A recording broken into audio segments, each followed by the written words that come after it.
പാപത്തിന്റെ അടിമത്തത്തിൽ നിന്നും വീണ്ടെടുക്കുവാനായി ദൈവം തന്നെ മനുഷ്യനായി ഭൂമിയിൽ ഇറങ്ങി വന്നു. ഇത് മനുഷ്യബുദ്ധിക്കോ മനുഷ്യജ്ഞാനത്തിനോ ഗ്രഹിക്കാൻ കഴിയാത്ത ഒരു കാര്യമാണ്. എന്തുകൊണ്ടാണ് ഞാനത് അങ്ങനെ പറഞ്ഞത്? നമ്മുടെ ബുദ്ധിക്കോ നമ്മുടെ ജ്ഞാനത്തിനോ ഗ്രഹിക്കാൻ കഴിയാത്തൊരു കാര്യം എന്ന് പറഞ്ഞാൽ, ഈ പ്രപഞ്ചത്തെ സകലത്തെയും സൃഷ്ടിച്ച മഹാദൈവം, ഈ പ്രപഞ്ചം എന്ന് പറയുമ്പോൾ പരിമിതിക്കുള്ളിൽ ജീവിക്കുന്ന മനുഷ്യരായ നമുക്ക് വളരെ ചെറിയ ഒരു കടുകുമണിയോളമുള്ള അറിവ് പോലും ഉണ്ടെന്ന് ഞാൻ സംശയിക്കുന്നു. ഒരു കടുകുമണിയോളമുള്ള അറിവ് മനുഷ്യർക്കുണ്ടെന്ന്. ഞാൻ ദൈവത്തെ താരതമ്യപ്പെടുത്തിയാണ് കേട്ടോ ഇത് പറയുന്നത്, ആരും തെറ്റിദ്ധരിക്കരുത്. അപ്പോ ഞാൻ പറഞ്ഞത്, ഒരു കടുകുമണിയെ കാട്ടിലും നാം എത്രയോ അറിവ് കുറഞ്ഞവരാണ് എന്നാണ് എനിക്ക് മനസ്സിലാക്കാൻ സാധിച്ചിട്ടുള്ളത്. കാരണം ഈ പ്രപഞ്ചത്തിലുള്ള മഹാസത്യങ്ങളെ പോലും മനുഷ്യർക്ക് ആർക്കും ഗ്രഹിക്കാവുന്നതല്ല. നമുക്കറിയാം, ശാസ്ത്ര ലോകം പറയുന്നത് ഓരോ ഗ്രഹവും എത്രയോ ആയിരക്കണക്കിന് ലൈറ്റ് ഇയേഴ്സ് അകലെയാണ് ഗ്രഹങ്ങൾ സ്ഥിതി ചെയ്യുന്നത് എന്നാണ്. അപ്പോ ഈ പ്രപഞ്ചത്തെ എല്ലാം ഉണ്ടാക്കിയ മഹാദൈവം ഈ താണഭൂമിയിലേക്ക് ദൈവം ഇറങ്ങി വന്നു എന്ന് പറയുമ്പോൾ നമുക്ക് അത്ഭുതത്തോടെ, അനുദിനവും അനുനിമിഷവും അത്ഭുതത്തോടെ ചിന്തിക്കേണ്ട ഒരു വിഷയമാണ് മഹാദൈവം മനുഷ്യനായി ഭൂമിയിൽ ഇറങ്ങി വന്നു എന്നുള്ള സത്യം. അപ്പോൾ ക്രിസ്മസ് എന്ന് പറയുന്ന ഈ സംഭവം മാനവജാതിക്ക് ഒരു മഹാസന്ദേശം കൂടി വിളിച്ചോതുകയാണ്. നോക്കൂ, പാപിയായ നീ, നിത്യനരകത്തിലേക്ക് പോകേണ്ടിയിരുന്നവനായ നിന്നെ നരകത്തിലേക്ക് തള്ളിക്കളയേണ്ടവനായിരുന്നു നീ. എന്നാൽ നിന്നെ സ്നേഹിച്ച്, എന്നെ സ്നേഹിച്ച്, നമ്മെ സ്നേഹിച്ച് മഹാദൈവം സ്വർഗം വിട്ട് ഭൂമിയിലേക്ക് ഇറങ്ങി വന്നു. ബേത്ലഹേമിൽ ഒരു ശിശുവായി കർത്താവ് പിറന്നു. ഈ കർത്താവായ യേശുക്രിസ്തുവിന്റെ ജനനത്തോടുള്ള ബന്ധത്തിൽ മത്തായി എഴുതിയ സുവിശേഷം 2-ാം അധ്യായം വായിക്കുന്ന ഏതൊരു പ്രിയപ്പെട്ടവർക്കും അവരുടെ ഹൃദയത്തിൽ സന്തോഷം കൊണ്ട് നിറയുന്ന ഒരു അനുഭവം ഉണ്ടാകും. എന്താണോ അതിന്റെ കാരണം? ഈ കർത്താവായ യേശുക്രിസ്തു ബേത്ലഹേമിൽ യഹൂദ ജാതിയുടെ മധ്യത്തിലേക്കാണ് കർത്താവ് വന്നതെങ്കിലും ഈ കർത്താവിനെ അന്വേഷിച്ചു വന്ന വൈസ്മെൻ അല്ലെങ്കിൽ ജ്ഞാനികൾ എന്ന് പറയുന്ന വ്യക്തികൾ, അവര് ഇറാഖിലോ ഇറാനിൽ നിന്നൊക്കെ പണ്ഡിതന്മാർ പറയുന്നുണ്ട്, എവിടാന്ന് നമുക്ക് അറിയത്തില്ല. വളരെയേറെ നാളുകൾ ചിലവഴിച്ച്, നമുക്കറിയാം അന്നത്തെ യാത്ര ബസ്സോ കാറോ ട്രെയിനോ പ്ലെയിനോ ഒന്നും ഇല്ലാത്ത ആ കാലഘട്ടത്തിൽ അവര് കുതിരയുമേലോ അല്ലെങ്കിൽ മറ്റുള്ള വാഹനത്തിലോ അവര് കഴുതമേലോ ഉള്ള കോവർ കഴുത അങ്ങനെയുള്ള വാഹനങ്ങളായിരുന്നല്ലോ അക്കാലത്ത് യാത്രാ സൗകര്യത്തിനായിട്ട് ഉപയോഗിച്ചു കൊണ്ടിരുന്നത്. അപ്പോ അങ്ങനെയുള്ള വാഹന മൃഗങ്ങളിൽ അനേക ദിവസങ്ങൾ ചെലവഴിച്ച് അധ്വാനിച്ച് കഷ്ടപ്പെട്ട് അവര് ഈ കർത്താവായ യേശുക്രിസ്തുവിനെ, യഹൂദന്മാരുടെ രാജാവായി പിറന്നവൻ എവിടെ എന്ന് ചോദിച്ചുകൊണ്ട് നമുക്ക് കാണാൻ സാധിക്കുന്നുണ്ട്. 2-ാം അധ്യായത്തിൽ വായിക്കുമ്പോൾ തന്നെ അതിന്റെ പൂർണ്ണമായ ഡിസ്ക്രിപ്ഷൻ അവിടെ കൊടുത്തിട്ടുണ്ട്. അവരന്വേഷിച്ചു വരികയാണ്. കിഴക്ക് ഒരു നക്ഷത്രം കണ്ടു. ആ നക്ഷത്രത്തെ അനുഗമിച്ചുകൊണ്ടാണ് അവിടെ വരുന്നത്. നമുക്കറിയാം, നമ്മുടെ കർത്താവിന്റെ ഭൂമിയിലുള്ള ജനനം തന്നെ ഒന്ന് പരിശോധിക്കുമ്പോൾ മഹാദൈവം ഒരു മനുഷ്യ കുഞ്ഞായി ഒരു സ്ത്രീയുടെ ഉദരത്തിൽ, അമ്മ മറിയയുടെ ഉദരത്തിൽ ഭൂജാതനായി എന്ന് പറയുമ്പോൾ, പ്രിയമുള്ളവരെ, എന്നെ സംബന്ധിച്ചിടത്തോളം ആ അത്ഭുതത്തെ ആരാഞ്ഞറിയുവാൻ എനിക്കെന്നല്ല ഭൂമിയിലുള്ള ആർക്കും അത് സാധിക്കില്ല എന്നത് തന്നെയാണ്. എന്തിനു വേണ്ടിയാണ് അങ്ങനെ കർത്താവ് ഒരു ജനനമെടുത്തത്? ജനനമെടുക്കുമ്പോൾ തന്നെ നാം ചിന്തിച്ചു നോക്കുക, കർത്താവായ യേശുക്രിസ്തു രാജാതി രാജാവും കർത്താതി കർത്താവുമെന്നാണ് യേശു കർത്താവിനെ കുറിച്ച് വിശേഷിപ്പിച്ചിരിക്കുന്നത്. അങ്ങനെ മഹാരാജാവായ ദൈവത്തിന്റെ ജനനം തന്നെ ഒന്ന് പരിശോധിക്കുമ്പോൾ അവിടുന്ന് ജനിക്കുവാൻ ഒരു സ്ഥലമില്ലായിരുന്നു. ഞാൻ പറയാം, നമുക്ക് ജനിക്കുമ്പോഴൊക്കെ നമുക്ക് നമ്മുടേതായ വീടും അല്ലെങ്കിലുള്ള സൗകര്യമൊക്കെ ഉണ്ടായിരുന്നു. എന്നാൽ ഈ മഹാരാജാവിന് ജനിക്കുവാൻ പോലും ഒരു നല്ല സ്ഥലമില്ലാത്ത ഒരവസ്ഥ ഒന്ന് ചിന്തിച്ചു നോക്കിക്കേ. തന്നെത്താൻ ദരിദ്രനാക്കി എന്നാണ് തിരുവെഴുത്ത് പറയുന്നത്. ഗുരുത ലേഖനത്തിൽ വായിക്കുന്നു, മഹാസമ്പന്നനായിരുന്നിട്ടും അവിടുന്ന് നമുക്ക് വേണ്ടി ദരിദ്രനായി തീർന്നു എന്നുള്ള ദൈവവചനത്തെ അനുസ്മരിപ്പിക്കുന്നതായിരുന്നു യേശു കർത്താവിന്റെ ജനനം. കർത്താവിന്റെ ആ ജനനത്തെക്കുറിച്ച് ഓർക്കുമ്പോൾ എന്തിനു വേണ്ടിയാണ് കർത്താവ് അങ്ങനെ ഒരു ജനനം എടുക്കുവാനുള്ള കാരണം? അതിന്റെ ഉത്തരം ഏത് ദരിദ്രനും ഏത് ധനവാനും യേശു കർത്താവിനെ അംഗീകരിക്കുവാൻ ഒരു ബുദ്ധിമുട്ടും ഉണ്ടാകരുതേ എന്നായിരിക്കാം അതിൽ ഒരു കാരണമെന്ന് ഞാൻ മനസ്സിലാക്കുന്നത്. ഒരുപക്ഷെ രാജകൊട്ടാരത്തിൽ പിറന്ന ഒരു മഹാരാജാവിന്റെ കുഞ്ഞാണെങ്കിൽ ഒരു ദരിദ്രന് അംഗീകരിക്കാൻ ഒരു പക്ഷേ അവന്റെ ഹൃദയത്തിൽ ഒരു ബുദ്ധിമുട്ട് കാണുമായിരിക്കാം. എന്നാൽ കർത്താവായ യേശു ക്രിസ്തു ദരിദ്രനായി അവിടുന്ന് ജനിക്കുവാൻ കാരണമായി തീർന്നു. ഞാൻ പറഞ്ഞു വരുന്നതിന്റെ താല്പര്യം, കർത്താവായ യേശു ക്രിസ്തുവിന്റെ ജനനം, 33 തിരുവർഷം ഈ ഭൂമിയിലെ കർത്താവിന്റെ ജീവിതം, കർത്താവിന്റെ ഏറ്റവും വലിയ അനുഗ്രഹീത കാൽവറിയിലെ മരണം. എന്തുകൊണ്ടാണ് ഗുഡ് ഫ്രൈഡേ എന്ന് പറയുന്നത്? നമ്മൾ പറയും ഗുഡ് ഫ്രൈഡേ. അപ്പോൾ ഈ കർത്താവായ യേശു ക്രിസ്തുവിന്റെ ജനനം, ജീവിതം, കർത്താവ് എന്തിനു വേണ്ടി വന്നോ, ഏത് പർപ്പസിന് വേണ്ടി ഈ ലോകത്തിൽ വന്നോ, ആ പർപ്പസ് ഭംഗിയായി കാൽവറി ക്രൂശിൽ നിവർത്തിച്ചു. നമ്മുടെ കർത്താവായ യേശു ക്രിസ്തു പറഞ്ഞു, ഞാൻ വന്നത് അനേകർക്ക് വേണ്ടി എൻ്റെ ജീവനെ മറുവിലയായി കൊടുപ്പാനത്രേ. എൻ്റെ ജീവനെ മറുവിലയായി കൊടുപ്പാനത്രേ. ഞാൻ ഒരു കാര്യം എൻ്റെ കേൾവിക്കാരോട് ചോദിക്കട്ടെ. ഇത്രമാത്രം സ്നേഹിക്കുന്ന ഒരു ദൈവം വേറെ എവിടെയാണ്? നമുക്ക് ചുറ്റും കണ്ണോടിക്കുമ്പോൾ അനേക മതങ്ങളുണ്ട്.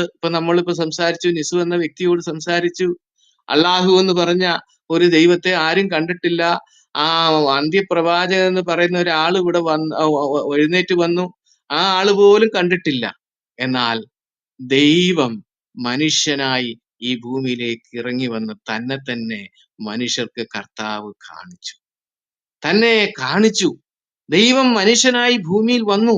ആരോ ഒരു ദിവസം, കഴിഞ്ഞ ദിവസം പറയുന്നത് കേട്ടു, ഒരു ഉറുമ്പിനുള്ള ബുദ്ധിമുട്ട് അറിയണമെങ്കിൽ ഒരു ഉറുമ്പിനെ പോലെ ആയിത്തീരണം, എങ്കിൽ മാത്രമേ ആ ഉറുമ്പിനെ കുറിച്ച് ശരിയായി മനസ്സിലാക്കുവാനും അതിന്റെ ബുദ്ധിമുട്ട് മനസ്സിലാക്കാനും സാധിക്കൂ എന്ന് പറഞ്ഞത് വളരെ സത്യമായ ഒരു കാര്യമാണ്. അതുപോലെ തന്നെ മനുഷ്യന്റെ ആ പ്രയാസവും പ്രശ്നവും അറിയാൻ, അവനെ മനസ്സിലാക്കി കൊടുക്കുവാൻ, അവനെ സ്നേഹിക്കുന്നു എന്ന് അവനോട് പറയുവാൻ ആ ദൈവം സ്വർഗസിംഹാസനത്തിൽ ഇരുന്നാൽ പോരാ, ആ ദൈവം മനുഷ്യനായി ഈ ഭൂമിയിൽ ഇറങ്ങി വരണം. സ്തോത്രം, ഹല്ലേലൂയ. എന്റെ കർത്താവ്, നമ്മുടെ കർത്താവ് മനുഷ്യനായി ഈ ഭൂമിയിൽ ഇറങ്ങി വന്നത് നമ്മോട് സംസാരിപ്പാനാണ്. കർത്താവായ യേശുക്രിസ്തുവിന്റെ വാക്കുകളെ നാം പരിശോധിക്കുമ്പോൾ അവിടുന്ന് കരുണയുള്ളവനും മനസ്സലിവുള്ളവനുമായി എന്ന് തന്റെ ജീവിതത്തിൽ കർത്താവ് വെളിപ്പെടുത്തി. ഞാൻ ഓർക്കുകയായിരുന്നു, 38 വർഷക്കാലം ആ കുളക്കരയിൽ കിടന്ന ഒരു മനുഷ്യനെ എപ്പോഴും ഞാൻ ഓർക്കാറുണ്ട്. നിങ്ങളുടെ ശ്രദ്ധയെ ഞാൻ അങ്ങോട്ട് കൊണ്ടുപോവുകയാണ്. നീണ്ട 38 വർഷം പക്ഷപാതം പിടിച്ച് ആരോരും സഹായിക്കാനില്ലാതെ ഒരു വളരെ പ്രതിസന്ധിയിൽ, പ്രയാസത്തിലായിരുന്ന ആ മനുഷ്യന്റെ അടുക്കലേക്ക് കർത്താവ് മനസ്സലിവോടെ, കരുണയോടുകൂടെ അടുത്ത് ചെല്ലുകയാണ്. ആ സന്ദർഭം വളരെയേറെ കാര്യങ്ങളെ നമ്മെ ചിന്തിപ്പിക്കുന്നുണ്ട്. നമുക്കറിയാം, 38 വർഷക്കാലം പക്ഷപാതം പിടിച്ച് കിടക്കുകയാണ്, തളർന്നു കിടക്കുകയാണ് ഒരു മനുഷ്യന്. ആ മനുഷ്യന് എഴുന്നേൽക്കാൻ പറ്റുകയില്ല. ആ മനുഷ്യന്റെ അടുക്കലേക്ക് ഒരു വ്യക്തി ചെന്ന് എന്തെങ്കിലും സഹായം ചെയ്താലേ ആ വ്യക്തിക്ക് ഉപകാരപ്രദമാകുകയുള്ളൂ. ഞാൻ ഒരു കാര്യം കൂടി പറയട്ടെ. പാപരോഗത്താൽ തളർന്നു കിടന്ന മാനവജാതിയായിരുന്ന നമ്മുടെ അടുക്കലേക്ക് ദൈവം വരണമായിരുന്നു. കർത്താവായ യേശുക്രിസ്തു അങ്ങനെയാണ് ചെയ്തത്. ഒരു സംശയം വേണ്ട. ആദാമിൽ നിന്ന് ജനിച്ച സകല മനുഷ്യരും പാപരോഗത്താൽ തളർന്നു കിടന്ന മനുഷ്യലോകമാണ് ഈ ഭൂമിയിലുള്ള സകല മാനവരാശിയും. ആ മനുഷ്യരുടെ അടുക്കലേക്കാണ് സ്വർഗം വിട്ട് തന്നെത്താൻ താഴ്ത്തി വേഷത്തിൽ മനുഷ്യനായി വിളങ്ങി ഈ ഭൂമിയിലേക്ക് കർത്താവായ യേശുക്രിസ്തു ഈ വരുവാൻ കാരണമായി തീർന്നു. പലപ്പോഴും ഇസ്ലാമിക സഹോദരങ്ങളുമായി ഞാൻ സംസാരിക്കാറുണ്ട്. അവരുടെ ഏറ്റവും വലിയ പ്രശ്നമാണ്, എങ്ങനെയാണ് മഹാദൈവത്തിന് ഈ ഭൂമിയിൽ മനുഷ്യനാകാൻ കഴിയുന്നത്? അതെങ്ങനെയാ സാധിക്കുന്നത്? ദൈവമല്ലേ, ദൈവത്തിന് ഒരിക്കലും മനുഷ്യനാകാൻ സാധിക്കില്ലല്ലോ എന്നാണ് ആ പാവപ്പെട്ടവർ ചിന്തിക്കുന്നത്. പക്ഷേ ദൈവത്തിന്റെ വചനം പറയുന്നു, സർവശക്തനായ ദൈവത്തിന് താൻ ഇച്ഛിക്കുന്നത് എന്താണോ അത് പ്രവർത്തിക്കാനും ആയിത്തീരുവാനും ദൈവത്തിന് സാധിക്കും. സ്തോത്രം. അതാണ് വിശുദ്ധ ബൈബിൾ വെളിപ്പെടുത്തുന്നത്. ദൈവം സിംഹാസനത്തിൽ ഇരിക്കുമ്പോൾ തന്നെ ആ സിംഹാസനത്തിൽ ഇറങ്ങുവാൻ ഒരു മടിയുമില്ല. താൻ മനുഷ്യരെ സൃഷ്ടിച്ചതായതുകൊണ്ട്, ആ മനുഷ്യനെ സ്നേഹിച്ചുകൊണ്ട് അവന്റെ പ്രശ്നത്തിന് പരിഹാരം വരുത്തുവാൻ അവന് താഴെ ഇറങ്ങി വരുവാൻ ഒരു മടിയുമില്ല. ഇസ്ലാമിക വിശ്വാസികൾ പറയുന്നത് പോലെ അള്ളാഹു ഏതോ ഒരു സപ്രപഞ്ചത്തിൽ ഇരിക്കുകയാണ്, 6, 7, 8 പേര് ചുമന്നുകൊണ്ട് നടക്കുകയാണ് എന്നൊക്കെയാണ് അവരുടെ വിശ്വാസം. നമ്മുടെ കർത്താവ് അങ്ങനെയല്ല. അവിടുന്ന് സർവപ്രപഞ്ചത്തിലും അവിടുന്ന് വിരാജിക്കുമ്പോൾ തന്നെ ഒരു മനുഷ്യനായി തീരുവാൻ ഒരു ബുദ്ധിമുട്ടും നമ്മുടെ ദൈവത്തിനില്ല. ആ ദൈവം ഈ ഭൂമിയിൽ വന്ന് താൻ ദൈവമാണെന്ന് വാക്കുകൊണ്ട് പറഞ്ഞു നടക്കുകയല്ല. ഇന്ന് ലോകത്ത് അനേകം മനുഷ്യർ ദൈവങ്ങളാണെന്ന് പറഞ്ഞു നടക്കാറുണ്ട്. എന്നാൽ ഒരു പ്രവൃത്തിയും അവർ കാണാൻ സാധ്യമല്ല. യേശു കർത്താവ് തന്റെ പ്രവൃത്തിയിലൂടെ താൻ ദൈവമാണെന്ന് തെളിയിച്ചു. താൻ പറയേണ്ട ആവശ്യമില്ല. ഈ വീണ്ടും ഇസ്ലാമിക സുഹൃത്തുക്കൾ ചോദിക്കാറുണ്ട്, യേശുക്രിസ്തു എവിടെയെങ്കിലും ദൈവമാണെന്ന് പറഞ്ഞിട്ടുണ്ടോ? എവിടെയെങ്കിലും പറഞ്ഞിട്ടുണ്ടോ? യേശുക്രിസ്തു തന്നെത്താൻ പറഞ്ഞിട്ടുണ്ടോ? യേശു കർത്താവ് പറഞ്ഞിട്ടുണ്ട്. പക്ഷെ അത് അവർക്ക് എടുക്കാൻ സൗകര്യമില്ല. അത് കേൾക്കാൻ അവർക്ക് മനസ്സില്ല. ഞാൻ ഒരു കാര്യം ഒരു മുസ്ലിം സുഹൃത്തിനോട് പറഞ്ഞു. ഈ പാപങ്ങളെ മോചിക്കുവാൻ ആർക്കാണ് അധികാരം? അപ്പൊ അത് പറഞ്ഞു, അത് ദൈവത്തിനാണ് അധികാരം. ഞാൻ പറഞ്ഞു, പാപങ്ങളെ യേശുക്രിസ്തു പറഞ്ഞു, മകനെ ഞാൻ നിന്റെ പാപം മോചിച്ചു തന്നിരിക്കുന്നു എന്നുള്ള വേദഭാഗം ഞാൻ എടുത്ത് വായിച്ചാൽ നിങ്ങൾക്കത് മനസ്സിലാകുമോ എന്ന് ചോദിച്ചു. അദ്ദേഹം പറഞ്ഞു വായിക്കൂ എന്ന് പറഞ്ഞു. അദ്ദേഹത്തോട് ഞാൻ സമയമെടുത്ത് വളരെ ക്ലിയർ ആയി ശരിയായി വായിച്ചു കേൾപ്പിച്ചു. അപ്പൊ ഇപ്പൊ എന്ത് മനസ്സിലായി സഹോദര എന്ന് ചോദിച്ചപ്പോൾ, നിങ്ങൾ വായിച്ചതൊന്നും എനിക്ക് മനസ്സിലായില്ല എന്ന് പറയാൻ. കാരണം അദ്ദേഹത്തിന് ഉത്തരം പറയാൻ മടി. ആ സത്യമായ വചനം കേട്ടിട്ടും അതിന്റെ ഉത്തരം മനസ്സിലാക്കിയിട്ടും അത് അദ്ദേഹം തള്ളിക്കളഞ്ഞു. പ്രിയമുള്ളവരെ, എന്റെ വാക്കുകളെ ഞാൻ ചുരുക്കുകയാണ്. കർത്താവായ യേശു ക്രിസ്തുവിന്റെ ഭൂമിയിലുള്ള ജനനം നമുക്ക് വേണ്ടിയായിരുന്നു. കർത്താവായ യേശു ക്രിസ്തുവിന്റെ ഭൂമിയിലുള്ള 33.5 വർഷക്കാലത്തെ ഈ ഭൂമിയിലുള്ള ജീവിതം നമുക്ക് ഓരോരുത്തർക്കും വേണ്ടിയായിരുന്നു കർത്താവ് ജീവിച്ചത്. കർത്താവ് പറഞ്ഞു, നല്ല ഇടയൻ തന്റെ ആടുകൾക്ക് വേണ്ടി തന്റെ ജീവനെ കൊടുക്കുന്നു. നോക്കൂ, ഒരു കാര്യം ഞാൻ പറയട്ടെ. ഈ ഭൂമിയിൽ യഥാർത്ഥ ദൈവം, സത്യദൈവം യേശുക്രിസ്തു ആണെന്നുള്ളതിന്റെ വളരെ പ്രകടമായിട്ടുള്ള തെളിവാണ്. താൻ പറഞ്ഞതുപോലെ വന്നു, പറഞ്ഞതുപോലെ ജീവിച്ചു, പറഞ്ഞതുപോലെ ക്രൂശിൽ മരിച്ചു. തിരുവെഴുത്തിൻ പ്രകാരമാണ് യേശുക്രിസ്തു ഭൂമിയിൽ ജനിക്കുവാൻ കാരണമായത്. അനേക പ്രവചനം പഴയ നിയമത്തിൽ കിടപ്പുണ്ട്. കർത്താവായ യേശുക്രിസ്തുവിന്റെ ജനനത്തെക്കുറിച്ച് കന്യക ഗർഭിണിയായി ഒരു മകനെ പ്രസവിക്കും. യെശയ്യാ പ്രവചനം 7-ാം അധ്യായത്തിൽ അതിന്റെ കിടപ്പുണ്ട്. അതുപോലെ തന്നെ കർത്താവായ യേശുക്രിസ്തു ഭൂമിയിൽ ജീവിക്കുന്ന ജീവിതത്തെക്കുറിച്ച് പറഞ്ഞു. അവൻ ഇളയ തൈ പോലെ വളരും എന്ന് യെശയ്യാവ് തന്നെ പ്രവചിച്ചിട്ടുണ്ട്. ചതഞ്ഞ ഓട ഒടിച്ചു കളയുകയില്ല. എന്താണ് അങ്ങനെ പറയാൻ കാരണം? ഏത് മനുഷ്യനെയും കർത്താവ് നശിപ്പിക്കാനല്ല, അവനെ രക്ഷിക്കാനാണ് കർത്താവ് നോക്കുന്നത്.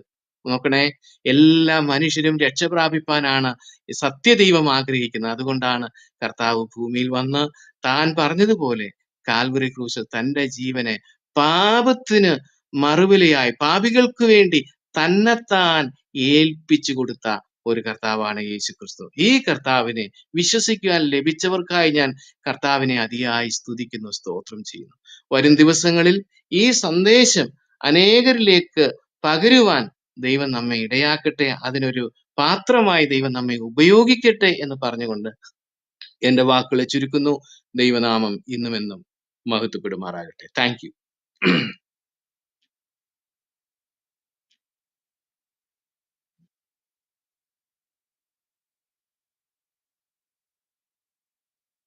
വളരെ നന്ദി ക്രൈസ്റ്റ് ബ്രദറെ, വളരെ വളരെ നന്ദി.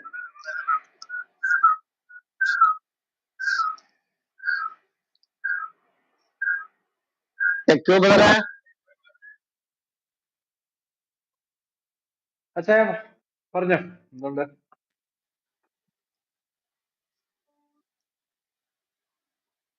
കേൾക്കാവോ? ഇന്ന് കേൾക്കാം. ഇന്ന് നമ്മുടെ നിഷു ഒക്കെ ഇതിനകത്ത് വന്നായിരുന്നു. ഇതുവരെയും നമ്മുടെ ഈ ക്രിസ്മസ് എന്താണെന്ന് ചോദിച്ചാൽ ഉത്തരം പറയാൻ ആരും, ഇന്ന് അവർക്ക് ചോദ്യങ്ങളൊന്നുമില്ല കേട്ടോ. ആകെ വന്നത് നിഷു ആണ്. നിഷു വന്ന ഉടനെ ഒരു ദേശം ശാന്തതയിൽ കൂടിയാണ് തുടങ്ങി വെച്ചത്. പക്ഷെ പിന്നെ വന്നപ്പോഴത്തേക്ക് ആളങ്ങ് എങ്ങനെയാണ് റൈസായി വന്നു. നമ്മളെ ഈ ആക്സിലേറ്റർ കൊടുക്കുമല്ലോ, അപ്പൊ ഇതിനകത്ത് കരടിരുന്നാലുള്ള സ്ഥിതി അറിയാമല്ലോ, അതേ അവസ്ഥയിലേക്ക് വന്നു. ഞാൻ ഇവിടെ മുകളിലിട്ടിരിക്കുന്ന ആ ഹദീസും കൂടെ ഒന്ന് വായിച്ച് കേൾപ്പിച്ചു. നമ്മുടെ ന്യൂക്ലിയർ ബ്രദറെ അങ്ങനെ പറയാൻ തുടങ്ങുമ്പോഴത്തേക്ക് ആകെ ഈ പമ്പരം കറങ്ങുന്ന പോലെ കറങ്ങാൻ തുടങ്ങി. എന്തായാലും ഒരു സമാധാനത്തിൽ പോയി ഇവിടുന്ന് താഴെ ഇറക്കി, ഇല്ലെങ്കിൽ പിന്നെ ഇവിടെ കിടന്ന് പൊട്ടിത്തെറിക്കുമായിരുന്നു.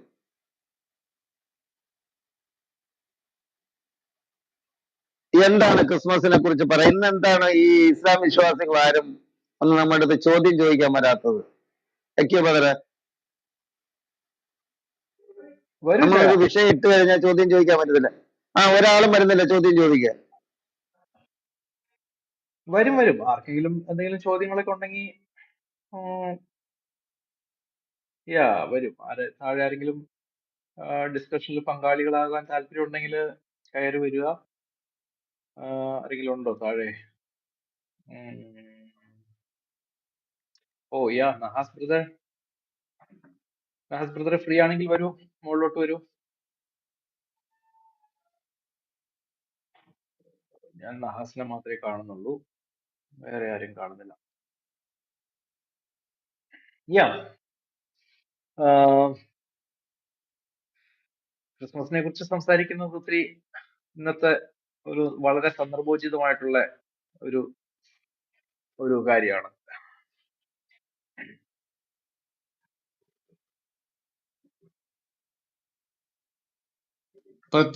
പ്രത്യേകിച്ച് ഇസ്ലാമിക സഹോദരങ്ങൾക്ക് വന്ന് ചോദിക്കാമല്ലോ, എന്തുകൊണ്ടാണ് നിങ്ങൾ ക്രിസ്മസ് ആഘോഷിക്കുന്നത്, ക്രിസ്മസിന്റെ പ്രത്യേകത എന്താണ് എന്നൊക്കെ ചോദിക്കാനുള്ള പൂർണ്ണമായിട്ടുള്ള സ്വാതന്ത്ര്യം അവർക്കുണ്ട്. അവർക്ക് വരാം. ആശയപരമായ ഒരു സംവാദം തീർച്ചയായും അത് കേൾക്കുന്നവർക്കും അതൊരു വലിയ അനുഗ്രഹമായിരിക്കും. അതുകൊണ്ട് നഹാസ് ഒക്കെ അങ്ങനെ സംസാരിക്കുന്ന ഒരാളാണ്. നഹാസിന് കയറി വരാം. ആർക്ക് വേണേലും വരാം കേട്ടോ. അല്ല നഹാസിന് അല്ലല്ല ക്രൈസ്തവരെ ഇപ്പം അല്ല ക്രൈസ്തവരെ ഇപ്പൊ ഇസ്ലാം വിശ്വാസികൾക്ക് ചോദ്യം പറഞ്ഞു കൊടുക്കണം. അല്ല അല്ല അല്ല അല്ല അല്ല അല്ല അവര് അല്ല കുഞ്ഞു ബ്രദറെ, അല്ല അവര് പറയാറുണ്ടല്ലോ, നമ്മൾ മുഹമ്മദിനെ കുറിച്ചും അല്ലെങ്കിൽ അവരുടെ കാര്യങ്ങളൊക്കെ പഠിപ്പിക്കുമ്പോഴേ തീർച്ചയായിട്ടും അവർക്കും തിരിച്ചു ഇങ്ങോട്ട് ചോദ്യം ചോദിക്കാനുള്ള സ്വാതന്ത്ര്യം ഉണ്ടല്ലോ. ഞാൻ അത് ഉദ്ദേശിച്ചാണ് പറഞ്ഞത്. അതുകൊണ്ട് സോറി, നഗാസ് മാത്രമല്ല, എല്ലാവർക്കും വരാം കേട്ടോ. ഞാൻ നഗാസിനെ കുറെ നാളായി കണ്ടിട്ട് അതുകൊണ്ട് പറഞ്ഞതാ. നമ്മള് ഉദ്ദേശിക്കുന്ന പോലെ എല്ലാവർക്കും എല്ലാ സമയത്തും വരാൻ പറ്റിക്കൊള്ളണമെന്നില്ല. ചിലര് ജോലിയിലായിരിക്കാം, ചിലര് ചിലപ്പോൾ ഡ്രൈവ് ചെയ്യായിരിക്കും. അപ്പോ നമ്മൾ കൺസിഡർ ചെയ്യാം. ചിലര് അവരുടെ സാഹചര്യം അനുസരിച്ച് താല്പര്യം ഉണ്ടെങ്കിൽ വരും, ഇല്ലെന്നുണ്ടെങ്കിൽ ഓക്കെ, ദാറ്റ്സ് ഓക്കെ. പലരും പല ജോലിയിലൊക്കെ ആയിരിക്കുമല്ലോ, നമ്മൾ പരസ്പരം കാണുന്നില്ലല്ലോ, വോയിസ് മാത്രമേ ഉള്ളൂ. ചിലത് കേൾക്കുക മാത്രമായിരിക്കും ചെയ്യുന്നുള്ളൂ. That's okay, absolutely fine. എന്തായാലും ഇത് ഈ ടോപ്പിക് ഇട്ടതിന് ശേഷം കൂടുതൽ ആൾക്കാരും വന്നില്ല. അതുകൊണ്ട് ഞാൻ ടോപ്പിക് ഒന്ന് ചേഞ്ച് ആക്കാൻ പോകുന്നു. പ്രയാസമുണ്ടോ ആർക്കെങ്കിലും? യഥാർത്ഥത്തിൽ അല്ലല്ല, ഇന്ന് ഇത് തന്നെ കിടക്കട്ടെ. ബാക്കി എല്ലാ ദിവസവും നമ്മള് ഇസ്ലാമുമായിട്ട് ബന്ധപ്പെട്ടല്ലേ കിടക്കുന്നത്. ഇന്ന് ബൈബിളുമായിട്ട് തന്നെ ബന്ധപ്പെട്ട് കിടക്കട്ടേനെ. നമുക്കിപ്പോ 10 പേര് കുറഞ്ഞാലും ഇന്ന് കൂടുതലായിട്ട് ബൈബിളിനെ കുറിച്ചും യേശുവിനെ കുറിച്ചും ഒക്കെ സംസാരിക്കുന്നതാണ് കൂടുതലും നല്ലത്. ആൾക്കാർ വന്നാലും എനിക്കാണെങ്കിൽ ഒരു ഒലമയെ കാണാനുള്ള വലിയ ആഗ്രഹത്തിലാണ് ഇരിക്കുന്നത്. എന്റെ ആയുസ്സിൽ ഒരു ഒലമയെ കണ്ട് സന്തോഷപ്പെടാൻ കഴിയുമോ? പറഞ്ഞാൽ മതി, ഞങ്ങളങ്ങ് ഒലമ ആയിക്കോളാം.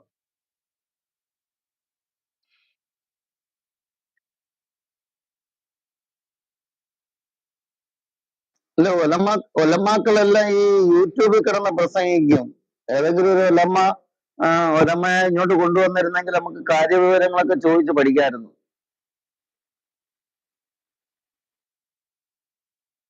ഓക്കെ, കുഴപ്പമില്ല. ഇതൊക്കെ സമയത്ത് വരും. നമുക്കൊരു ഒരു ക്രിസ്മസിന്റെ ഒരു ക്രൈസ്റ്റ് ബ്രദർ പറഞ്ഞ അതിനോട് ചേർത്തൊരു 3-4 മിനിറ്റോടെ സമയം ചിലവഴിച്ചാലോ? ഓക്കെ, നമ്മൾ കേൾക്കാൻ റെഡി ആയിരിക്കുക. ഓക്കെ. യാ, ക്രിസ്മസിനെ കുറിച്ച് ക്രൈസ്റ്റ് ബ്രദർ പറഞ്ഞ എനിക്ക് തോന്നുന്നു അദ്ദേഹം പറഞ്ഞ് പകുതി ആയപ്പോഴേ ഞാൻ വന്നേ. ഞാൻ വന്നോണ്ടിരുന്നപ്പോ സോറി, അദ്ദേഹം സംസാരിച്ചുകൊണ്ടിരുന്നപ്പോഴേ ഞാൻ വരുന്നേ. നിങ്ങൾ ഇതിനു മുമ്പ് സംസാരിച്ചു കാണും. എങ്കിലും ഞാൻ മനസ്സിലാക്കുന്നത് ക്രിസ്മസ് എന്ന് പറയുന്ന നമ്മളിപ്പോ ജനറൽ ആയിട്ട് ആഘോഷിക്കുന്ന ആ ഒരു തരത്തിലുള്ള ഇതല്ല ഞാൻ പറയുന്നത്. എന്നാലും എന്താണ് ക്രിസ്മസ് എന്ന് ചോദിച്ചു കഴിഞ്ഞാല് മനുഷ്യരോടുള്ള ദൈവസ്നേഹത്തിന്റെ പ്രകടനമാണ് ക്രിസ്മസ് എന്ന് വേണമെങ്കിൽ നമുക്ക് പറയാം. ബൈബിൾ വായിക്കുമ്പോൾ എനിക്ക് ഏറ്റവും എന്നെ സന്തോഷിപ്പിക്കുന്നതും ദൈവവുമായിട്ട് എൻ്റെ ഒരു റിലേഷനിലെ ആ ഒരു എൻ്റെ ദൈവത്തോടുള്ള ബന്ധത്തെ ഊട്ടി ഉറപ്പിക്കുന്ന ഒരു ഫാക്ടർ എന്താണെന്ന് ചോദിച്ചു കഴിഞ്ഞാല്, ദൈവം എന്നെ സ്നേഹിക്കുന്നു എന്ന് തന്റെ വാക്കുകളിലൂടെ വെളിപ്പെടുത്തി തുറന്നു പറഞ്ഞിരിക്കുന്ന വചനങ്ങൾ എന്നെ ഇപ്പോഴും സന്തോഷിപ്പിക്കാറുണ്ട്. അത് ബ്യൂട്ടിഫുൾ ആണ്. ചില വാക്യങ്ങൾ പറ്റുവാണെങ്കിൽ നമുക്ക് വായിക്കാം. ഇത് വായിച്ചോന്ന് എനിക്കറിയത്തില്ല. വായിച്ചെങ്കിൽ ഓക്കെ, അതല്ലെങ്കിൽ നമുക്ക് ജസ്റ്റ് ഈ ആയത്തുകൾ നോക്കാം. ഫസ്റ്റ് ജോൺ 4:9-10 ഞാനൊന്ന് വായിക്കുന്നു. അതല്ല, ആരെങ്കിലും വായിക്കാൻ താല്പര്യം ഉണ്ടെങ്കിൽ നമുക്ക് വായിച്ചും വേണമെങ്കിൽ പോകാം. ഫസ്റ്റ് ജോൺ 1 യോഹന്നാൻ അതിന്റെ 4-ാമത്തെ അധ്യായം അതിന്റെ 9-10.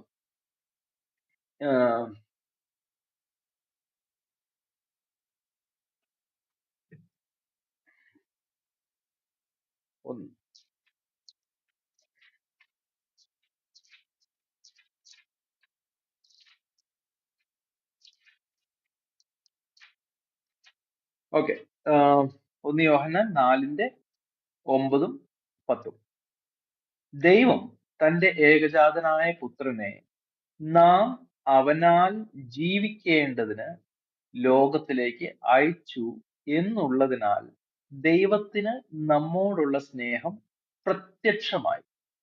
നാം ദൈവത്തെ സ്നേഹിച്ചതല്ല, അവൻ നമ്മെ സ്നേഹിച്ചു തന്റെ പുത്രനെ നമ്മുടെ പാപങ്ങൾക്ക് പ്രായശ്ചിത്തമാകുവാൻ അയച്ചത് തന്നെ സാക്ഷാൽ സ്നേഹം ആകുന്നു.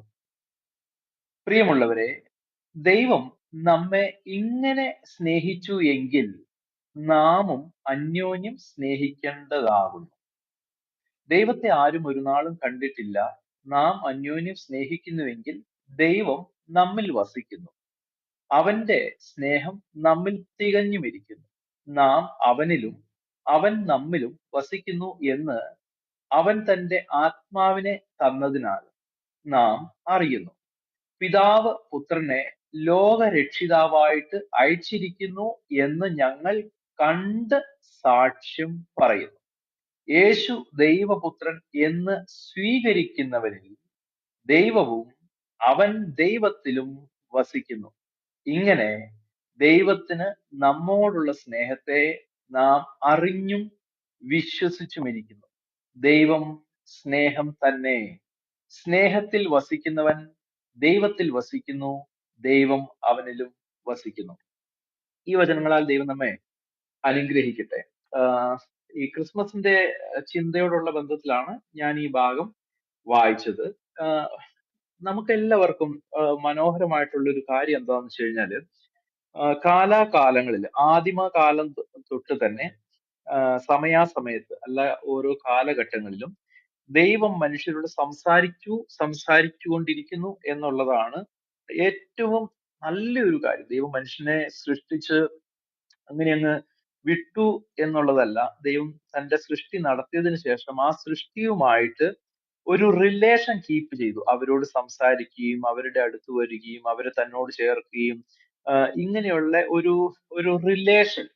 ഇപ്പോ നമ്മളിത് പറയുമ്പോഴും നമ്മൾ കേൾക്കുമ്പോഴും നമ്മൾ മനസ്സിലാക്കുന്നത്, നമ്മളെ ജസ്റ്റ് ഇങ്ങനെ സൃഷ്ടിച്ച് ഒരു ജീവിയായി, ഒരു മനുഷ്യ ജീവിയായി ഇങ്ങനെ വെറുതെ വിട്ടേക്കുന്നു. ദൈവത്തിന് നമ്മോടൊരു പ്രത്യേകിച്ച് ഒരു ആത്മബന്ധമൊന്നും ഇല്ലാത്ത ഒരു അവസ്ഥയിൽ നാം ആയിരിക്കാൻ ദൈവം ആഗ്രഹിക്കുന്നില്ല. മറിച്ച് ദൈവമായിട്ടൊരു ബന്ധത്തിൽ നടക്കണം, ഒരു ഫെലോഷിപ്പിൽ നടക്കണം എന്നുള്ളതാണ് ദൈവം വെളിപ്പെടുത്തുന്നത്. അങ്ങനെ കാലാകാലങ്ങളില് ദൈവം തന്റെ പ്രവാചകന്മാരിലൂടെയും പിന്നെ എബ്രായ ലേഖനത്തില് നമ്മൾ വായിക്കുന്നത് പോലെ അന്ത്യനാളുകളിൽ തന്റെ പുത്രനിലൂടെയും ലോകത്തോട് സംസാരിക്കുന്നു. ദൈവം സംസാരിക്കുന്നു. അത് മാത്രമല്ല, ദൈവത്തിന്റെ വചനവും ഇപ്പൊ നമ്മൾ വായിക്കുന്ന വചനഭാഗങ്ങളും ഒരു റിമൈൻഡർ ആണ്. നമുക്ക് എപ്പോഴും ദൈവത്തിന്റെ ഹിതം അറിയുവാനും ദൈവം നമ്മളെ സ്നേഹിക്കുന്നു എന്നുള്ള ആ കാര്യം മനസ്സിലാക്കാനും ഒക്കെ ദൈവത്തിന്റെ വചന പഠന ധ്യാനങ്ങളൊക്കെ ഏറെ ഉപകരിക്കുന്ന ഭാഗമാണ്. അപ്പോ ഈ ക്രിസ്മസിന്റെ ഈ പ്രത്യേക സാഹചര്യത്തില്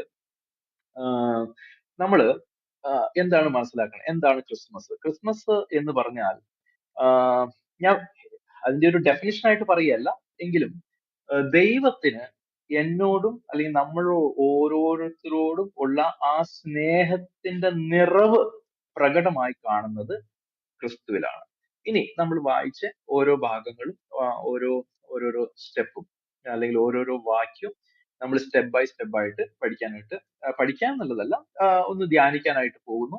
അപ്പൊ ഈ വചനഭാഗങ്ങൾ ധ്യാനിക്കുമ്പോൾ വാസ്തവമായിട്ടും നമ്മുടെ ഹൃദയ കണ്ണുകൾ പ്രകാശിക്കുകയും ദൈവത്തിന്റെ വചനത്തിലെ സങ്കീർത്തനക്കാരൻ പറയുന്നത് പോലെ യഹോവ നല്ലവൻ എന്ന് രുചിച്ചറിവിൻ. അപ്പൊ അങ്ങനെ നമ്മുടെ ജീവിതത്തിൽ അനുഭവിച്ചറിയുവാൻ ഈ വചന ധ്യാനം ഒക്കെ നമ്മളെ സഹായിക്കട്ടെ.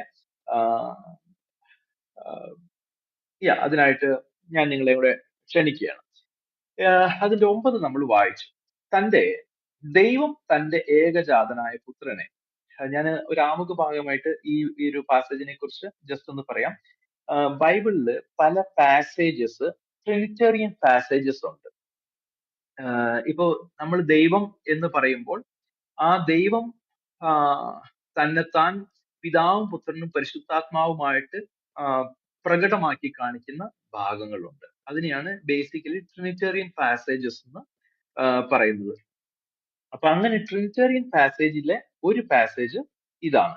അപ്പൊ ഇത് എഴുതുന്നത് നമുക്കറിയാമല്ലോ, യേശുക്രിസ്തുവിന്റെ ശിഷ്യനായിരുന്ന യോഹന്നാൻ തന്റെ ഗുരുവായിരുന്നവനെ കുറിച്ച് താൻ പറയുന്ന സാക്ഷ്യവും ഗുരുവിൽ നിന്ന് എന്ത് ശിഷ്യൻ കേട്ട് പഠിച്ചുവോ ആ കാര്യം, ഗുരു എന്ത് പറഞ്ഞു കൊടുത്തോ, എന്താണ് ശിഷ്യന്മാര് ഗുരുവിൽ നിന്ന് പഠിച്ചത്, അത് പഠിപ്പിച്ചത് ലോകത്തോട് ഗുരു പഠിപ്പിച്ചത്, അവർ കേട്ടത്, ഗുരുവിൽ നിന്ന് പഠിച്ചത് ലോകത്തോട് പഠിപ്പിക്കാൻ പറഞ്ഞതനുസരിച്ച്